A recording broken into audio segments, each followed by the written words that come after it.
A little girl vanished at Disneyland in 1970 while visiting with her mother.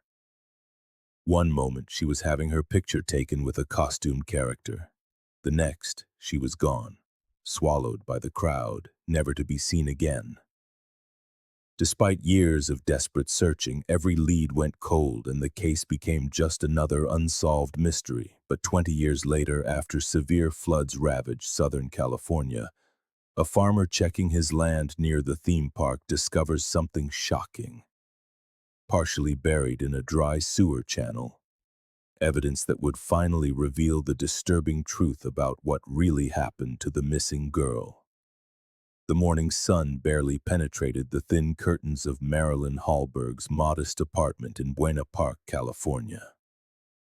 The once white walls had yellowed with age and the linoleum floor showed worn patterns from years of foot traffic. A loud thud from the neighboring unit jolted her awake. Then came the scrape of furniture across the floor, followed by muffled voices and the occasional crash of something falling. New neighbors. Again. Marilyn sighed deeply, pushing herself up in the narrow bed that groaned with her movement. The weight in her chest, her constant companion for 20 years, pressed down harder this morning. It wasn't the noise that truly bothered her. It was what the sounds represented. Life moving on, people starting over, while she remained frozen in time, trapped in that horrible day in 1970 when 8-year-old Charlotte had disappeared from what was supposed to be the happiest place on earth. As she listened to the commotion next door, the memories flooded back. She used to have a house, a real house with a yard, 2 bedrooms, and a garage. It was in a neighborhood not far from here, but the house was long gone now. The financial strain had been too much. Missing work for searches, hiring private investigators, printing flyers. It had all added up. More than the money, though, the house had become a museum of grief. Moving into this apartment was supposed to help her heal, to finally let go. But Charlotte's face still appeared in her dreams every night, and during her waking hours she saw her daughter in every blonde little girl she passed on the street. 20 years, and the wound was as raw as if it had happened yesterday. She shuffled toward the bathroom, thinking she might freshen up and perhaps introduce herself to the new neighbors. But before she could take another step, the phone on her nightstand rang. She glanced at the caller ID. Detective Nolan Bareja. It had been months since she'd heard from him. She picked up the receiver with a trembling hand. "Hello? Marilyn, it's Nolan Bareja." His voice was careful, measured. "I need you to sit down." She sank onto the edge of the bed. "What is it?" "We found something related to Charlotte's case." The room seemed to tilt. After all these years of false leads and dead ends, she had learned to shield herself with pessimism. "I don't need this, Nolan. Every time you find some little thing, it never leads anywhere. I can't keep doing this to myself." "This is different, Marilyn. It's substantial. We need you to come to the scene to identify some items." Despite herself, she felt a flicker of something she hadn't felt in years. "What did you find?" "A farmer who owns land near Disneyland discovered an old storage case, a suitcase. Inside was a character costume and what appears to be a little girl's dress." "Marilyn, it looks like the dress Charlotte was wearing that day in the park." The phone nearly slipped from her hand. She gripped it tighter, her knuckles turning white. "A dress? Are you sure? That's why we need you. Only you can confirm if it's hers. We're sending an officer to pick you up. Can you be ready in 15 minutes? "Yes." The word came out as barely a whisper. "Yes, I'll be ready." After she hung up, Marilyn moved with a sudden sense of purpose. She dressed quickly in slacks and a blouse, not caring that they were wrinkled. As she grabbed her purse, her eyes fell on the old Polaroid camera sitting on her dresser. She had kept it all these years, unable to part with it, though she rarely used it. It was the same camera she had used that day at Disneyland. On impulse, she picked it up, checking the battery compartment. Dead, of course. She rummaged through her junk drawer until she found new batteries, replacing them with hands that barely shook. The camera might be useful, she thought. If nothing else, it would help her document whatever they had found. True to his word, an officer arrived in exactly 15 minutes. He helped her into the squad car. "The site is in Stanton," he told her as they pulled away from the apartment complex, near a dry sewer channel that runs along the outer edge of Disneyland. Stanton, not far at all. Charlotte could have been this close all these years. The drive took only 10 minutes, but it felt like hours. When they arrived, Marilyn saw the scene was already buzzing with activity. Officers had cordoned off an area near the concrete channel, and she could see people in uniforms taking photographs and measurements. Yellow tape fluttered in the morning breeze. Detective Bareja met her as she stepped out of the car. He looked older than she remembered. His hair was more gray now than brown. Deep lines etched the corners of his eyes. 20 years had aged them both. "Marilyn, thank you for coming. I want you to meet James Beckett.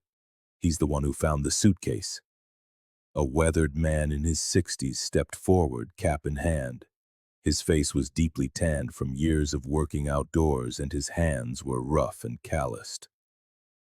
"Ma'am," James said, his voice gentle, "I'm so sorry about your little girl. When I saw what was in that suitcase, I called the police right away." "Tell her what you told me," Detective Bareja prompted. James cleared his throat. "I came out this morning to check on my land. We had that big flood last week, and I wanted to see what damage it did. The sewer channel that cuts across my property has been dry for years, but the flood washed away a lot of the built-up sediment. That's when I saw it, a red suitcase partially buried in the mud." "Go on," the detective encouraged. "I thought maybe it was just trash at first, but something about it looked off. It was old, real old. When I pried it open—" He paused, swallowing hard. "There was this costume inside, a rabbit costume like they'd wear at the theme park, and underneath it was a little girl's dress, blue with flowers. Everything was faded and covered in dirt. Water had gotten into it over the years. When I saw that dress, I knew something bad had happened. That's when I called you folks." Detective Bareja gently touched Marilyn's elbow. "Are you ready to take a look?" She nodded, not trusting her voice. They led her to where several forensic technicians had laid the items out on a blue tarp. The red suitcase sat off to the side, its leather cracked and discolored, but it was the contents spread beside it that made Marilyn's knees buckle. "Can I touch them?" she asked, her voice barely audible. "We've collected all the evidence we need," one of the techs said, handing her a pair of latex gloves. "Just be careful." With trembling hands, Marilyn pulled on the gloves and knelt beside the tarp. The dress was almost unrecognizable. What was once powder blue was now a murky gray. The embroidered daisies were barely visible, but as she gently lifted it, checking the seams and the inner lining, she knew. "It's hers," she whispered, tears streaming down her face. "This is Charlotte's dress. I made it myself. See here?" She pointed to a tiny imperfection in the hem. "I had to redo this section because I'd measured wrong." She laid the dress down carefully and turned to the costume. The rabbit head was grotesque in its decay. The once white fur had yellowed and matted. The padding inside had collapsed, giving the face a sunken appearance. The mesh eyes were torn, creating the illusion of closed eyelids. Detective Bareja handed her a photograph, one she had given them 20 years ago. In it, a beaming Charlotte stood beside a white rabbit character in front of Sleeping Beauty's castle, their hands clasped. "This costume," Marilyn said, studying it through her tears. "It looks different than the one in the picture." "The fabric has weathered over time," the detective explained. 20 years of exposure to moisture and dirt. The padding's shrunk, the materials have degraded." She could see remnants of what it had been, a pink ribbon around the neck, now faded and stained. the remains of a shirt decorated with hearts, velvet pants that had all but disintegrated. A forensic tech walked over. "We haven't found any fingerprints on the exterior or interior. The water washed them away." Marilyn took out her Polaroid camera. The officers looked surprised, but she explained, "For my own records, even if we don't find her, I want to remember that we found this." She took several pictures, the camera's flash illuminating the sad artifacts. Each image slowly emerged from the camera, and she tucked them carefully into her purse. Another officer ran up. "Detective, we've been in contact with Disneyland. Helen Eng, the director of guest relations, will meet us at their corporate office. She won't come to the scene, worried about the media attention." As if on cue, Marilyn heard the sound of approaching vehicles. News vans were pulling up beyond the police tape. Reporters were already setting up cameras. "Let's give a brief statement and get out of here," Detective Bareja said. The detective spoke first, confirming that based on new evidence, the Charlotte Hallberg case was no longer classified as just a missing person case, but potentially a criminal child abduction. The case was officially reopened. When the reporters turned to Marilyn, she managed to say only a few words. "I thought I'd lost all hope, but there's a spark of light again. I'm praying I'll be reunited with my daughter." They hurried her into a police car before the questions could become too overwhelming. Detective Bareja and his partner, Detective Mills, rode with her to Disneyland's corporate offices. The building was a stark contrast to the magic of the park itself, all glass and steel and serious faces. Helen Eng met them in the lobby, a woman in her 40s with perfectly styled hair and a sympathetic expression. "Mrs. Hallberg, I am so sorry for what you've been through," Helen said, shaking her hand. "We'll do everything we can to help." She led them to a conference room where several people were already waiting. "This is our costume department supervisor and some of our senior entertainment operations staff," Helen explained. "We have most of the documentation from the original investigation," Detective Bareja said, "but we'd like you to examine the costume we found." The forensics team had arrived with a secure evidence box. They placed it on the conference table, which had been covered with a protective cloth. Everyone put on gloves before the box was opened. The costume department supervisor, a slender man named Gerald, leaned in close. He examined the fabric, the seams, running his fingers along the edges. "This is definitely hand-stitched," he said. "Our costumes use standardized machine stitching." Someone brought in samples of official park costumes for comparison. The differences were obvious even to Marilyn's untrained eye. "Furthermore," Gerald continued, "this isn't even meant to be the White Rabbit. Look at the shape of the ears, the facial structure. This is a knockoff of the March Hare character." He pointed to a brown tag stitched inside the costume's head. "This confirms it. It's not park-issued. It's an unauthorized costume." "Which means whoever wore it likely wasn't Disney staff," said Detective Mills. Helen nodded. "As we told the police 20 years ago, no entertainment staff quit or went missing between June and July of 1970. Everyone was accounted for and interviewed." "This was planned," Detective Bareja said grimly. "Someone obtained this costume specifically to get close to children in the park. They may have been watching Marilyn and Charlotte for some time." Marilyn felt sick, the thought that someone had stalked them, planned this. Detective Bareja examined the stitched tag more closely. "The text is too degraded to make out a brand or manufacturer. We'll need to look into costume makers from that era." After documenting everything, the police prepared to leave. Detective Bareja turned to Marilyn. "We'll take you home now. You need to rest. We'll call you as soon as we have any news." They thanked Helen and her staff for their cooperation. As they walked back to the cars, evidence boxes in hand, Marilyn felt the weight of 20 years pressing down on her shoulders. They had evidence now, real evidence. But would it be enough to find Charlotte? The police escort dropped Marilyn at her apartment building just after noon. The officer walked her to her door, making sure she was safely inside before leaving. But once alone, Marilyn couldn't sit still. She paced her small living room, the Polaroid pictures spread out on her coffee table. How had the suitcase remained hidden for 20 years? She studied the pictures, her mind racing. Someone must have disposed of it in the sewer system, thinking it would never surface. Its weight would have caused it to sink into the sediment. But she remembered seeing news reports last year about the county's sewer system modernization project. And then the recent floods, the heaviest rainfall in decades. It must have washed away years of accumulated debris, finally exposing what someone had tried so hard to hide. She couldn't just wait for the police to call. 20 years of waiting had taught her that sometimes you have to look for answers yourself. Marilyn pulled the thick, well-worn Yellow Pages directory from beneath a pile of magazines on her coffee table. Its pages were frayed and dog-eared from years of use.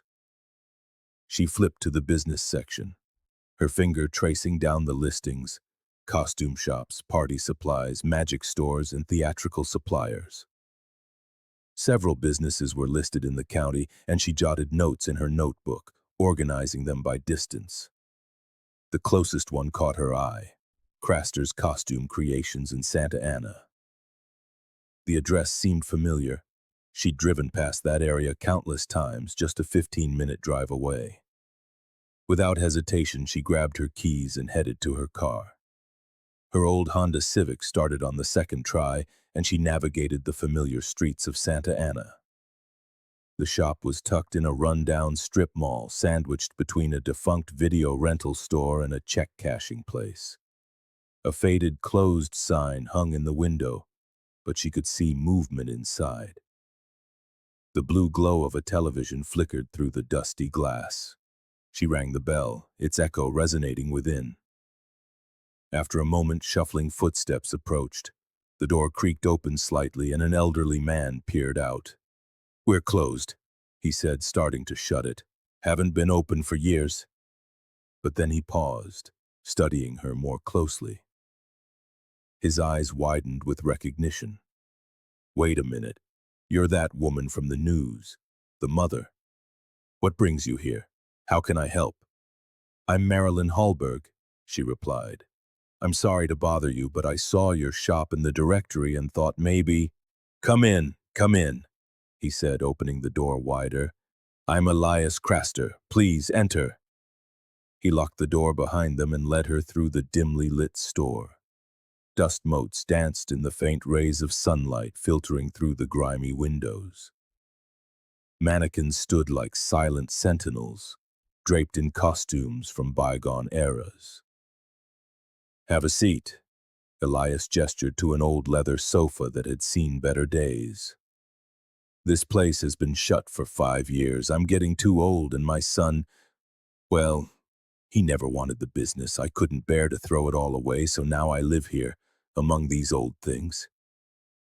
Marilyn glanced around, taking in the antique sewing machines, rolls of fabric wrapped in plastic, and shelves of costumes from 1920s flapper dresses to disco-era polyester suits. "I saw the news report this morning," Elias continued, "about your daughter and the costume they found. Terrible thing." She pulled out her Polaroid photos. "That's why I'm here.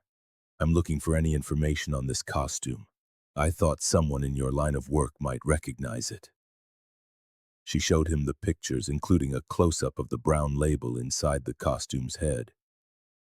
Elias studied them carefully, adjusting his thick glasses. "This label isn't mine. I always used white ones with red lettering, and I never made anything like this." He looked closer. "But this costume's been altered. See these stitching patterns? I know this work. The seam between the ears and the head, the way the mouth is sewn. That button on the nose has been replaced from what I can tell." "Do you think someone was trying to disguise the original costume?" Marilyn asked. Elias shook his head thoughtfully. Maybe, but it seems more like they were changing the character's expression.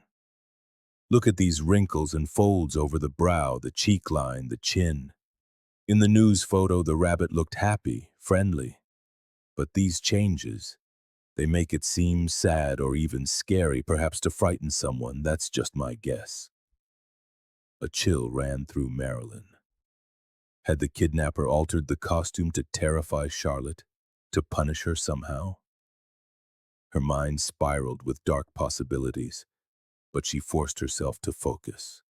Elias kept examining the photos intently. Suddenly, he straightened up. Wait here. I think I remember something. He disappeared into a back room. After a while, she heard him return carrying several items that he placed on the coffee table. A similar nose button, round eyeglass frames, and a yellowed piece of paper. What is this? Marilyn asked. I just recalled, Elias said, excitement in his voice. Years ago, someone came in with this sketch. They wanted us to alter a costume to match it. I'm forgetful now, and I didn't handle it personally. Had staff back then. But when I saw those glasses and nose in your photo, it jogged my memory. I still had these in stock, and when I checked, I found the sketch. Marilyn examined it. It was identical to the altered costume. The same sad expression, the same modifications. Do you have any records of who ordered this? She asked urgently. Receipts? Staff contacts? Elias sighed. I can give you my old staff contacts and help the police, but the paper receipts. I threw them out years ago. There were thousands, and I was worried about termites. Look at this place. Wood, fabric, paper everywhere. It's a termite paradise. Marilyn's heart sank, but Elias raised a finger. Still, there might be hope. My son, Benjamin, has OCD. Diagnosed as a teen, but he's brilliant with technology. Before we closed, he was entering all our old records into Lotus 123. I bought him an expensive computer thinking he'd build a future in it. Did he finish entering everything? She asked.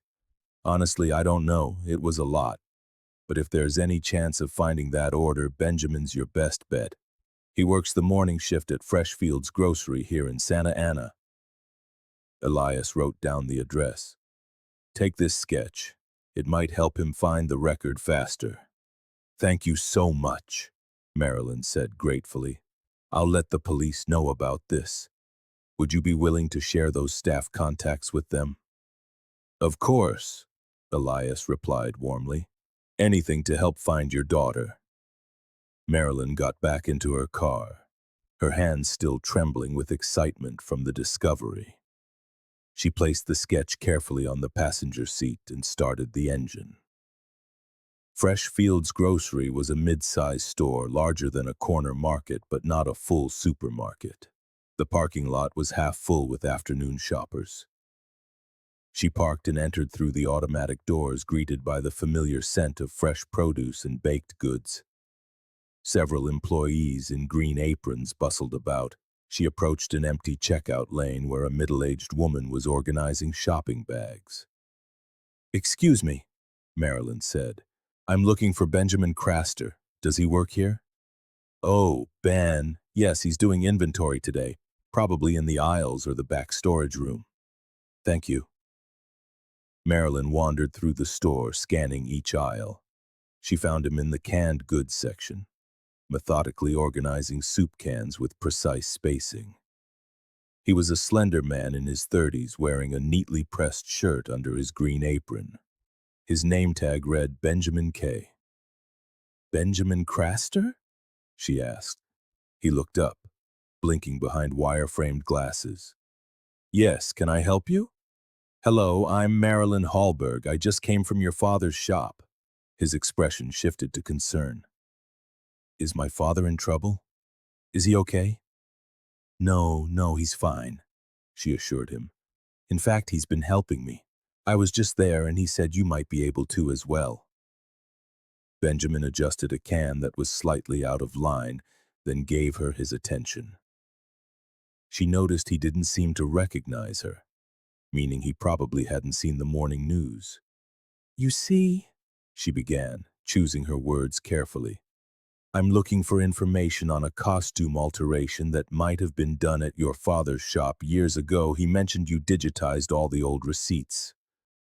Benjamin's face lit up with pride. "Yes, I did, every single one. Entered them all into Lotus 123. It took 2 years, but I have them all. Actually, I've been thinking about converting it to Microsoft Excel. It's becoming more popular and the functionality is superior, but I haven't had the time. Would you be willing to check your database for a specific transaction?" Marilyn asked. Benjamin glanced at his watch, a perfectly synchronized Casio digital. "I'd love to help, but I'm still on my shift. I get off at 2 p.m., which is in 28 minutes and 43 seconds. I have my laptop in my locker. We can look then if that's acceptable." "That would be wonderful," Marilyn said. "Thank you so much." Benjamin nodded and returned to his cans, adjusting one that had shifted during their conversation. "I'll see you at the store entrance exactly at 2 p.m. Marilyn had 30 minutes to kill. She decided to use the time productively, grabbing a cart and picking up essentials she'd been putting off. Bread, milk, eggs, some canned soup. But her mind wasn't on the shopping. She kept checking her watch, wondering what Benjamin might find in his database. After paying, she loaded her purchases into the car and sat in the driver's seat, windows cracked for air. The sketch from Elias rested on the dashboard, and she studied it again, memorizing the altered rabbit's face. The thought that someone had requested these changes to scare her girls ignited a deep anger within her. But she reminded herself that her daughter would be 28 now, and all she could do was hope she was still alive and safe. She set the sketch and pinched the bridge of her nose, steadying her breath. Exactly at 2 p.m., she saw Benjamin exit the store minus his work apron and carrying a bulky laptop bag. He stood by the entrance, scanning the parking lot methodically until he spotted her. As Marilyn opened her door to get out, in her eagerness, she swung it wide without looking. It nearly collided with the door of a car that had just parked beside hers. An elderly man with a tripod cane was struggling to exit, and her door came within inches of hitting him. "Oh," she gasped. "I'm so sorry." The man glared at her, his wrinkled face etched with irritation. A woman in her 20s with light brown hair in a simple ponytail rushed from the driver's side. "Are you okay, Dad?" she asked anxiously, steadying him with gentle hands. "I'm fine," he grumbled, leaning heavily on his cane. He shot Marilyn a stern look. "Watch where you're going. Do those eyes even work?" "I'm truly sorry," Marilyn repeated, stepping back to give them space. "Please, go ahead." She waited as the woman helped the man navigate around the cars and into the store. Only then did Marilyn fully exit her vehicle and approach Benjamin. "I apologize for making you wait," Benjamin said, adjusting the laptop bag on his shoulder. The computer looked heavy and outdated, one of those early portable models. "Not at all," she assured him. "Where should we work?" He led her to a small outdoor seating area beside the supermarket with a long wooden picnic table for customers to rest or eat. They sat across from each other and Benjamin unpacked his laptop carefully. "This might be tedious," he warned, powering it on. "The database has every transaction from 1965 to 1985, 20 years of receipts." The laptop screen lit up, displaying the classic black background and white text of Lotus 123 in a typewriter font. Benjamin's fingers flew over the keys with practiced ease. "We'll need to search for alterations around 1970 or earlier," Marilyn said, showing him the sketch. "Something related to a rabbit costume head." Benjamin studied the sketch intently, then began setting up search parameters. "First, I'll filter by year, then scan the description fields for keywords like alteration, rabbit, costume, and head."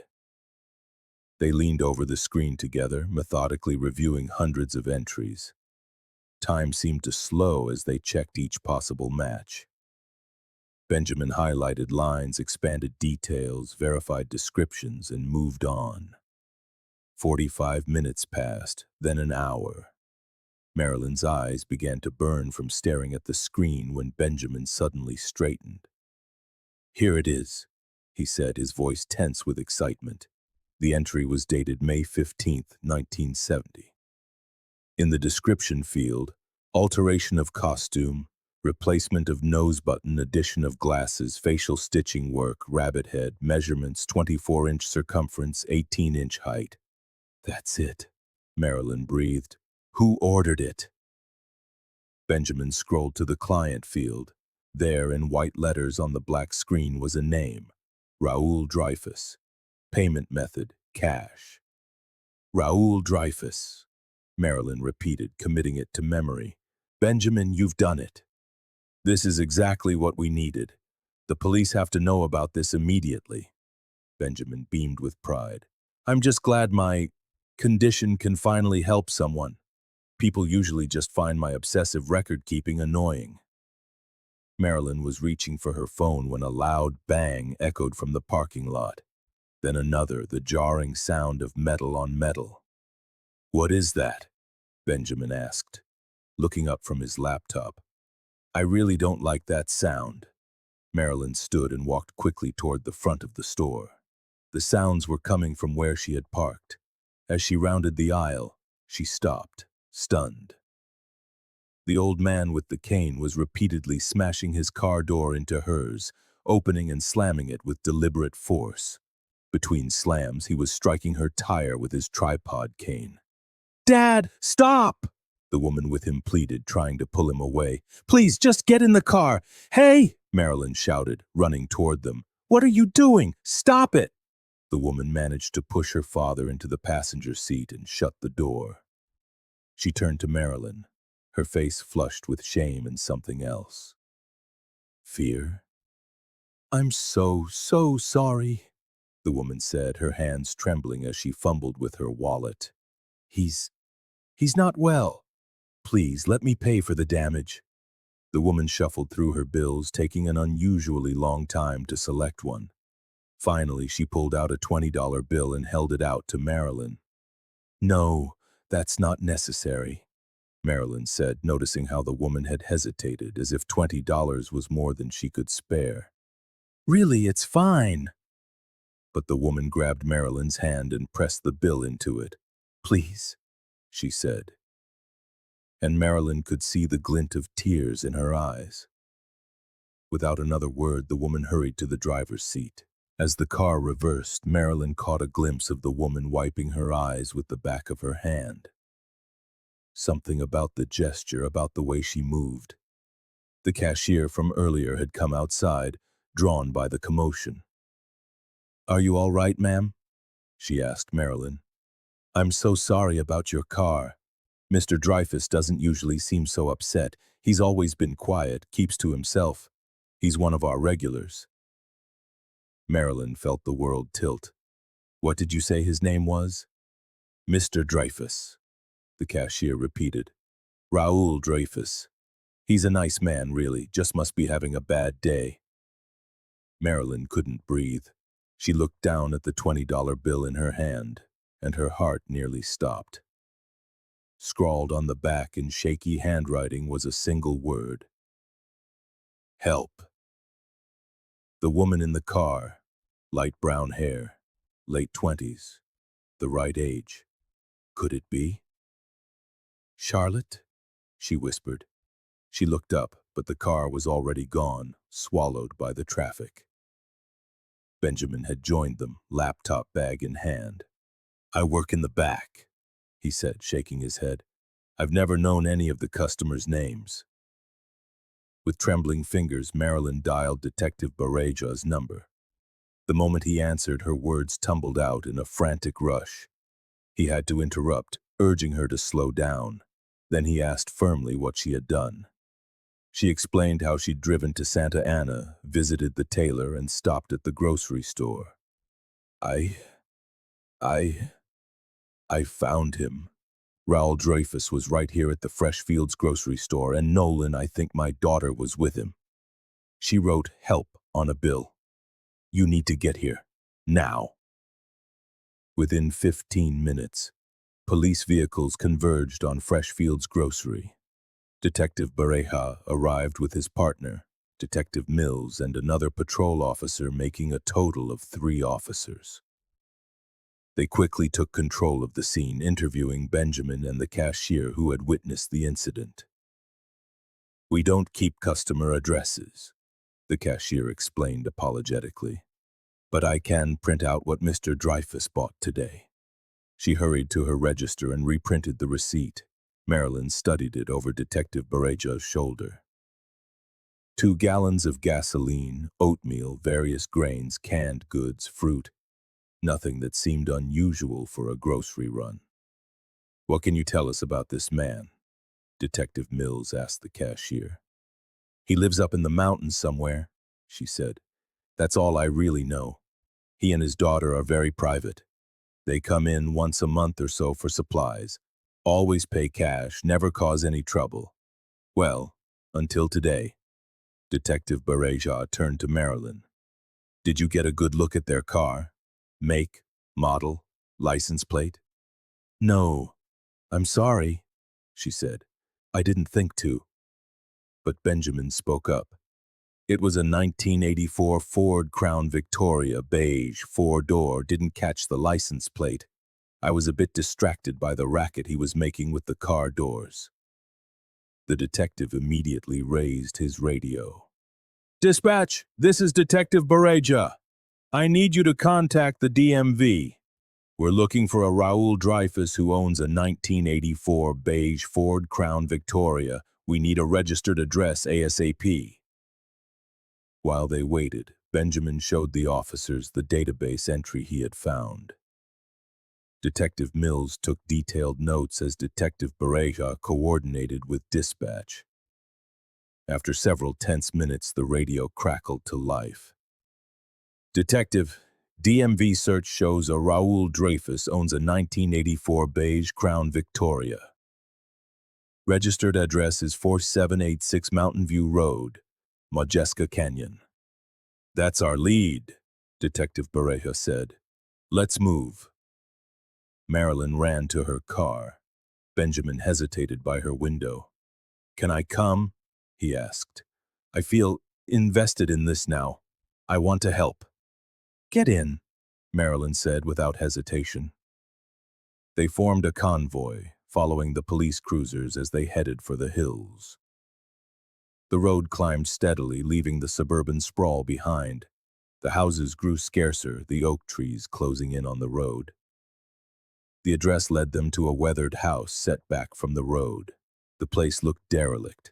Dark windows, peeling paint, weeds growing high enough to reach the front door. No car in sight. Detective Mills scanned the property carefully before moving forward. He stepped onto the overgrown lawn, calling out once, then again, louder. When there was no response, he approached the front door, tried the handle, and peered through the dusty windows. After a moment, he stepped back and shook his head. This doesn't look lived in, Detective Mills observed, signaling his officers to begin checking the perimeter. But Benjamin had already noticed something. Look, he said, pointing at the dirt driveway. Fresh tire tracks. Someone was here recently. Detective Bareja crouched, examining the treads. Good eye. You're right.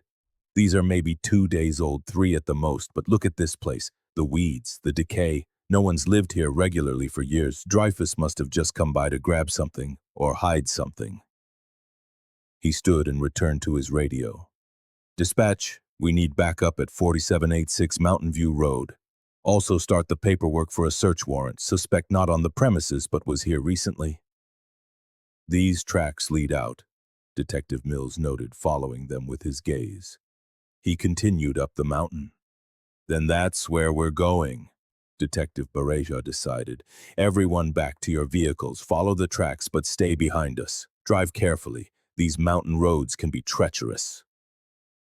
They continued their pursuit, following the tire tracks as the road snaked higher into the mountains. The terrain grew more rugged, with thick oak forests pressing in on both sides and only occasional glimpses of isolated homes through the trees. "These cabins look old," Marilyn remarked to Benjamin. "30s, 40s construction by the looks of it. We're heading deeper into Modjeska Canyon, right into the Santa Ana Mountains." Benjamin nodded, gripping the door handle as Marilyn navigated a particularly sharp curve. "It's isolated up here. Perfect place to hide someone." Eventually, the tire tracks led them to where the paved road gave way to gravel. The tracks became harder to follow, crisscrossing with other vehicle paths. Detective Bareja's voice came over the radio he had given Marilyn. "We're going to search this area. The car can't have gone far. Stay close and don't wander off on your own." More patrol cars arrived as backup, their presence a comfort in the growing evening shadows. The officers fanned out, checking side roads and hidden driveways. Time seemed to blur as the search continued. The officers had knocked on the doors of the few inhabited cabins they found, asking about Raul Dreyfus, but no one seemed to know the name, which baffled everyone. In a small mountain community like this, neighbors usually knew each other. Finally, they reached the end of the drivable road. Beyond it stretched a paved walking trail blocked by a heavy metal gate. A sign read, "Cleveland National Forest, authorized personnel only." Detective Bareja examined the gate, testing the heavy padlock. "This is locked up tight. It's federal land beyond here. We can't proceed without proper authorization." The other officers agreed. They had pushed hard, but darkness was closing in, and they needed to regroup. "I'll issue a bolo. Be on the lookout immediately," Detective Bareja announced. "Raul Dreyfus can't leave this area easily. We'll have units watching all the exit roads. Tomorrow morning we'll be back with the proper warrants and cooperation from the Forest Service." Reluctantly, everyone returned to their vehicles. The police cars led the way back down the mountain, their taillights disappearing around the bends ahead. Marilyn drove slowly, her heart heavy with frustration. So close, after 20 years, they had been so close. She had even touched the hand of the woman who passed her the bill, the woman who was very likely her Charlotte. Benjamin, sitting beside her, could sense her anguish. "We made incredible progress today," he said softly. "We have a name, a location. The police are taking this seriously. Your daughter will be found." "What if he managed to slip away?" Marilyn's voice was tight with anxiety. "What if he takes Charlotte and disappears again? I can't go through another 20 years of this. The police have the roads covered. He won't get far." But Marilyn couldn't shake the unease that gnawed at her. The police cars were now far ahead, their flashing lights just faint glimmers in the distance. She was driving so slowly she felt her legs had lost all strength, and she was falling further and further behind. "Are you okay?" Benjamin asked. "Do you want me to drive?" Marilyn nodded, pulling over at a wide spot on the shoulder. They both got out to switch seats. The mountain air was cool and crisp, scented with oak and sage. Marilyn paused, looking back up the road toward the gated area. It was then that she heard it, a faint cry carried on the wind. She froze, straining to listen. "Did you hear that?" she asked Benjamin. "No, I didn't hear anything." They stood in silence, listening. Then it came again. Definitely a voice, maybe two, somewhere in the woods. Marilyn's eyes found a narrow dirt path leading into the forest, barely visible in the fading light. Without thinking, she started toward it. "We shouldn't go in alone," Benjamin warned. "It's too dangerous. We need to get help. Maybe borrow a neighbor's phone and call the police back." "Someone could be in trouble," Marilyn insisted. "It could be them, Raul and Charlotte. I can't just leave." She stepped onto the path, dry leaves and gravel crunching under her feet. The sound seemed abnormally loud in the quiet woods. Benjamin followed reluctantly. The path wound deeper into the forest, barely visible in the growing dusk. They climbed steadily, pushing through underbrush that snagged at their clothes. Then, like something from a nightmare, the same model of car and a cabin materialized through the trees. It sat on a small rise, a ghost of a building with no mailbox, no power lines. The wood siding was weathered and gray, the porch railing had collapsed, and several windows were boarded up. "We need to go back," Benjamin whispered. "Borrow a phone from a neighbor's house, call the police, tell them where this is." But then they heard movement, footsteps crunching on dry leaves, the sharp crack of a breaking branch nearby. Someone else was in the woods. Marilyn's heart pounded as she pushed forward, instinct battling fear. They had just started to turn back when Marilyn froze. Through the trees, she saw a woman walking toward the cabin. Her movements were quick, almost furtive. Marilyn's breath caught in her throat. Was it her? She took an involuntary step forward, her eyes straining to see. The scent hit her first, gasoline, thick and cloying in the air. "That's coming from the cabin," Benjamin said urgently from behind her, his eyes wide. "This is bad. This is way out of order. We need to leave now. I'm serious." "My daughter could be in there," Marilyn said, her voice breaking. "She could be in danger." She sprinted toward the cabin before Benjamin could stop her. Adrenaline drowned out her fear. She had to know. Behind her, she heard Benjamin's voice, low and urgent, as he spoke to someone. Glancing over her shoulder, she saw them. Officers. They must have noticed she and Benjamin weren't following and had come back to check.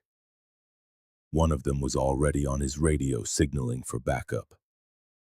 Marilyn reached the cabin door. It was slightly ajar, and the smell of gasoline was overpowering. She pushed it, but strong hands pulled her back. "Ma'am, stay back!" An officer had caught up to her.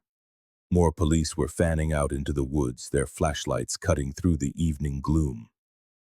"Secure the perimeter," Detective Bareja ordered. "And get the fire department out here now. I can smell gas." The officer pushed the door wide open. "Police! Hands up!" He didn't draw his weapon. With the gasoline fumes this thick, a single spark could be catastrophic. From the darkness inside, Raoul Dreyfus emerged, leaning heavily on his tripod cane. One hand was raised, the other gripping the cane for support. "I am Raoul Dreyfus," he said calmly. "I know you're looking for me." Two officers moved in, carefully cuffing him. As they led him past Marilyn, their eyes met. His were strangely peaceful. "Good luck," he said softly. Then Marilyn saw the flame. It was small at first, licking at gasoline-soaked rags near the fireplace. The fire spread with terrifying speed. "Get him out of here!" Detective Bareja yelled. The officers hurried Raoul away from the building. From inside came a muffled scream, desperate and terrified. "Charlotte, there's someone in there!" Marilyn shrieked. Officers plunged into the smoke-filled cabin. Moments later, one emerged, coughing. "There's a woman chained to a bed. We need bolt cutters." "I'll get them," Benjamin shouted. "I'm a fast runner." He sprinted back toward the police cars with an officer. The fire was growing, smoke now billowing from the windows. Officers tried to enter again but were beaten back by the heat. Benjamin returned carrying heavy bolt cutters. Without hesitation, he charged into the burning building, ignoring the officers' shouts to wait for the fire department. From outside, Marilyn watched in terror. She could hear Benjamin inside, the shriek of metal on metal as he worked on the chains. Then a roar. Part of the roof had collapsed. Sirens wailed as fire trucks screeched to a halt, their lights flashing through the thick twilight. Firefighters sprang into action, spraying water onto the roaring flames, working quickly to keep the blaze from jumping to the nearby brush and dry leaves. Through the swirling smoke and rising steam, two figures staggered into view. It was Benjamin supporting a woman, both of them coughing violently, their clothes singed and faces smeared with soot. Paramedics rushed forward, guiding them to safety. They administered oxygen, checked for burns, and worked with professional efficiency. The woman was in shock, her head bowed, her light brown hair scorched and matted. Marilyn desperately wanted to go to her but held back, not wanting to interfere with the medical treatment. "They both have burns that need hospital treatment," a paramedic announced. "We need to transport them immediately." Detective Bareja appeared at Marilyn's side. "We have it from here. We'll talk at the hospital." He turned to face her fully. "What you did tonight, going off on your own, was reckless. You could have gotten yourself and others killed." "I'm sorry," Marilyn said, tears streaming down her face. "I really am, but, Detective, if you were in my shoes, what would you do? I've waited 20 years. 20 years without a single real clue, and today finally evidence. If I had gone home and waited, my daughter would have burned to death in that cabin." The woman on the gurney looked up at those words. Her voice was weak, damaged by the smoke. "She's right. Raoul saw the news this morning. He wanted to burn us both. That's why we went for gasoline." She focused on Marilyn, her eyes filling with tears. "I saw you on TV. I knew it was you in the parking lot. You came for me." Her voice broke. "Thank you, Mom." The word hung in the air, strange and wonderful after 20 years. "Oh, Charlotte," Marilyn sobbed. They reached for one another, but the paramedics gently intervened. "Please, we need to treat the burns properly. You can't touch yet." "We have to go now," the lead paramedic said as they loaded both Charlotte and Benjamin into the ambulance. "I'll see you at the hospital," Detective Bareja told Marilyn. She ran to her car, following the ambulance down the mountain, its lights flashing in the darkness. The ambulance screamed through the night, its sirens cutting through the mountain darkness. Marilyn followed close behind, her hands gripping the steering wheel so tightly her knuckles were white. They arrived at St. Joseph Hospital in Orange, where emergency staff were already waiting. Charlotte and Benjamin were quickly wheeled inside on gurneys, medical personnel surrounding them. A nurse approached Marilyn.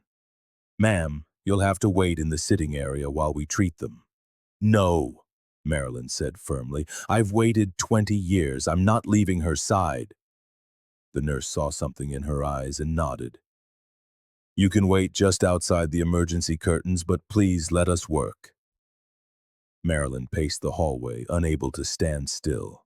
20 years of searching had finally ended, though she had almost lost Charlotte again to the fire. The smell of smoke still clung to her clothes. Detective Bareja and Detective Mills arrived 40 minutes later. They guided her to a small private room. "Raoul Dreyfus has confessed to everything," Bareja began. "He's been surprisingly cooperative. The man has nothing left to lose. He's dying, stage 3 lung cancer. Doctors say he has maybe a year without treatment. He never sought medical help because he was afraid of being discovered." "Humph," Marilyn said bitterly. "Let him die in prison. He stole 20 years from us, 20 years of agony. And he gets to live free all that time? A year in prison isn't justice. If I had the money, I'd pay for his treatment myself. Keep him alive to serve 20 miserable years behind bars." "Your anger is completely justified," Bareja said quietly. "I'd feel the same in your position." He opened his notebook. "Dreyfus told us he'd been watching both of you. He used to live in your apartment building. The same unit, in fact, before you moved in. He said he liked to watch the people who lived there after him. When you and Charlotte moved in, he became obsessed. He said Charlotte was sweet and beautiful, that he couldn't stop thinking about her."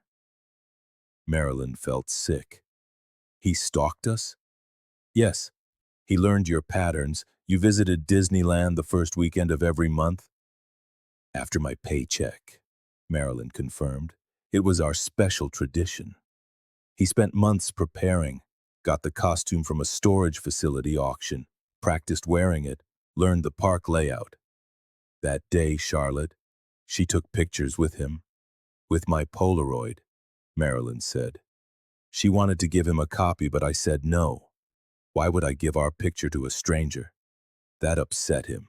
Later, while you were buying popcorn, he appeared again. Charlotte recognized the costume and went right to him when he waved.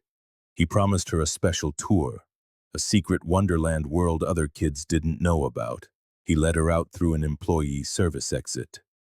Why didn't anyone see? Marilyn asked, though she knew the answer. Security was minimal back then by today's standards, and Raoul had likely memorized staff schedules and movements. There were no security cameras, and witness descriptions were vague. Just a rabbit character. The case was officially treated as a child who'd wandered off in the crowd. With no concrete evidence of a crime, Disneyland never publicly acknowledged it. Eventually, the trail went cold. What happened to her all these years? Marilyn asked, dreading the answer. He took her to that first house we visited. He told her you had died in an accident, that he was informally adopting her. He homeschooled her. When she was about 12, she saw a missing person poster at the grocery store. That's when he moved them to the cabin. Did she try to escape? Twice. She got lost in the woods both times. He found her, brought her back. He never hit her. But the emotional manipulation was constant. Using the costume to frighten her while drugging her was just one part of making her completely dependent on him. Eventually, she stopped resisting, started calling him Dad. By the time she was an adult, he was all she knew. Detective Mills added, "When we searched the cabin, we found signs she'd been caring for him. Oatmeal bowls by the bed, adult bed pads. As far as we can tell," Baraya continued, "when he saw the news this morning, he made a decision. Rather than face capture in his condition, he chose to end it all. Burn them both." Was he? Marilyn couldn't finish the question. "He denies any sexual abuse. We'll confirm with Charlotte and the doctors, but his obsession seems to have been about possession, not that." Marilyn nodded, feeling a sliver of relief, but still nauseous. They stepped out of the room to find Elias Craster sitting outside Benjamin's room, wringing his hands. "How is he?" Marilyn asked. "They say he'll be okay," Elias said, his eyes wet with tears. "Burns, smoke inhalation, but nothing critical. That boy, he saved someone's life today." "He saved my daughter," Marilyn said, taking the old man's hands. "Without the two of you, this wouldn't have happened. Thank you." A doctor in scrubs approached them. "Are you Charlotte's mother?" "Yes. Both patients are stable. Benjamin has second-degree burns on his arms and minor smoke inhalation. Charlotte's burns are more extensive. Her ankles, where the chains were, more smoke damage to her throat. They'll both need several weeks of treatment." "Was there any sign of—" Marilyn couldn't say it. "There is no evidence of sexual abuse," the doctor said gently. "You can see them now, but only briefly. They need to rest." They went to Charlotte's room first. She lay propped up, oxygen tubes in her nose, bandages on her arms and legs. When she saw Marilyn, her eyes filled with tears. "Mother," she whispered, her voice a raw rasp. "I missed you so much." "My baby girl," Marilyn said, carefully taking Charlotte's unbandaged hand. "I never stopped looking. I wanted to come home," Charlotte said, "but I never could. After a while, I made myself believe you were dead. It was easier than hoping, until this morning, when I saw you on the news." Detective Bareja asked gently, "How did you see the news if you were living in that cabin?" "We went to the old house to clean," Charlotte explained. "Once a year, Raoul insisted. That's when he turned on the TV to check if it still worked. When he saw the report about the costume being found, he panicked. We rushed back to the cabin. He wanted to stay there, but then he got paranoid. That's why we went to the store, for gasoline." "Why didn't you run away?" Marilyn asked. "At the store, he trusted you." Charlotte's face crumpled. "After 20 years, I'd learned how to live with it.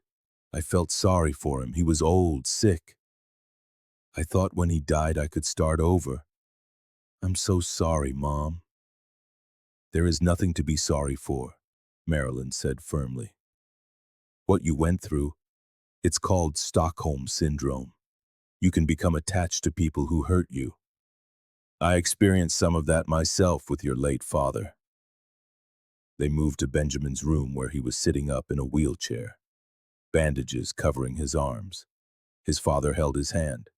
Charlotte, Marilyn said, these are Benjamin and Elias Craster. They're the reason we found you. Benjamin risked his life to save you. Charlotte looked at Benjamin with awe.